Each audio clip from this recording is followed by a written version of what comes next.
নমস্কার বন্ধুরা, দেখুন বর্গ করার অত্যন্ত সহজ নিয়ম। তো এর আগের দিন আমি একটি ক্লাস দিয়েছিলাম যে সমস্ত সংখ্যার পিছনে 5 আছে, অর্থাৎ 2 বা 3 অঙ্কের সংখ্যা যার পিছনে 5 থাকবে তার বর্গ করার নিয়ম। তো আজকে বন্ধুরা নিয়ে এসেছি কি যে সমস্ত সংখ্যার পিছনে 5 আছে সেই সমস্ত সংখ্যার আগের এবং পরের সংখ্যাগুলির বর্গ করার নিয়ম। কিভাবে করব, কোন ট্রিক্সে করব, কোন ম্যাজিকে করব, দেখুন নিমেষে আপনি করে ফেলতে পারবেন। যেমন কি যে 25 একটি সংখ্যা, তাই না? 25-এর পিছনে 5 রয়েছে এবং এর বর্গ করার নিয়ম আমি আগের দিন বলেছিলাম, আজকে আরেকটু বলে নিচ্ছি।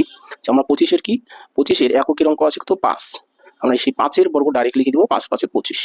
আর 5-এর আগে কত আছে, অর্থাৎ দশকের অঙ্ক আছে 2, এই 2-কে 1 বেশি করে গুণ করবো, অর্থাৎ 2-কে 3 দিয়ে গুণ করবো, 2-এর সাথে 1 বেশি 3 দিয়ে গুণ করবো, তাহলে 3 দুগুণে কত 6।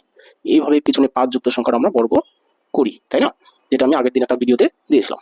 তো এই প্রসেসটাকে ইউজ করে এই 25-এর আগের সংখ্যা 24 আর 25-এর পরের সংখ্যা 26, এর বর্গ বের করার নিয়ম আমি আজকে বলছি। দেখুন দেখুন কিভাবে আমরা এই 25-এর আগের সংখ্যা 24 আর 25-এর পরের সংখ্যা 26-এর বর্গ বের করবো 25-এর বর্গটাকে ইউজ করে। ঠিক আছে, তো দেখুন কিভাবে করছি।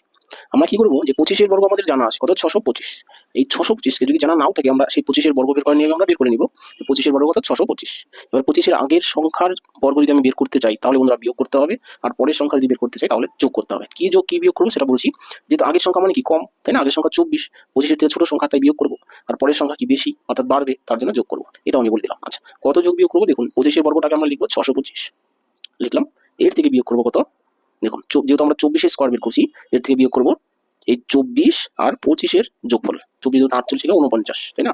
24 আর 25-এর যোগফল হচ্ছে 49, এই 49 আমরা ডাইরেক্ট বিয়োগ করে দিব আর দিয়ে যাবো করে 24-এর স্কোয়ার। আবার বলছি বন্ধুরা, হয়তো টোটাল প্রসেসটা আপনার অনেক বড় লাগছে, কিন্তু যখন আপনি শিখবেন তখন দেখবেন ডাইরেক্ট একটা বিয়োগ করলেই আপনি 24-এর স্কোয়ার পেয়ে যাচ্ছেন। 24-কে 24 দিয়ে গুণ করার প্রয়োজন হচ্ছে না। ঠিক আছে, তাহলে দেখুন 9 আছে 15, তাহলে 6 9 15, হাতে 1 ছিল, এটা 5 হয়ে গেল, 5 7 12, হাতে 1 ছিল, 6 থেকে 1 গেলে 5, 576। 24-কে 24 দিয়ে গুণ করে দেখুন 576 হচ্ছে 24-এর স্কোয়ার। ঠিক আছে, তো এই হলো বন্ধুরা এক নম্বর প্রসেস।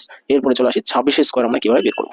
একই প্রসেস, শুধু যোগের জায়গায় বিয়োগ, আর কিছু না। ঠিক আছে, দেখুন তাহলে আমরা বের করবো কি, যে 25-এর পরের সংখ্যা, তারপর 25-এর পরের সংখ্যা কত 26, তাই না? তাহলে দেখুন আগে আমরা 25 স্কোয়ার কত 625, এটা লিখে নিব। ঠিক আছে, এর থেকে আমরা কি করবো, যোগ করবো। এর আগেটা বিয়োগ করলাম, এখন যদি 25-এর পরের সংখ্যা বের করছি বাড়বে, তার জন্য যোগ করবো। কত যোগ করবো, এই 25 আর 26-এর যোগফল, তাহলে 25 25 50 একে 51। ঠিক আছে, টোটাল যোগ করবো কত 51, তাহলে 5 আর 1 6, এদিকে 7, এদিকে 6, তাহলে কত আসলে 676। এটাই হচ্ছে 26-এর স্কোয়ার, অর্থাৎ 26-এর বর্গ। ঠিক আছে, এরপরে চলে আসে আরো একটা উদাহরণ। দেখুন তো এই হলো বন্ধুরা আজকের বর্গ করার অত্যন্ত সহজ নিয়ম। তো ক্লাসটি যদি ভালো লেগে থাকে অবশ্যই লাইক কমেন্ট শেয়ার করবেন, কেন কি পরবর্তীতে আরো অন্যান্য সংখ্যার বর্গ কিভাবে করে এবং আরো অনেক অনেক অঙ্ক নিয়ে আসবো যা চাকরির পরীক্ষায় আপনাকে শর্ট ট্রিক্স অঙ্ক করার জন্য সহায়তা করবে। ঠিক আছে, এই সমস্ত জিনিস শিখলে আপনি যে কোনো অঙ্ক খুব দ্রুত করতে পারবেন। ঠিক আছে, রাখছি বন্ধুরা, থ্যাংক ইউ।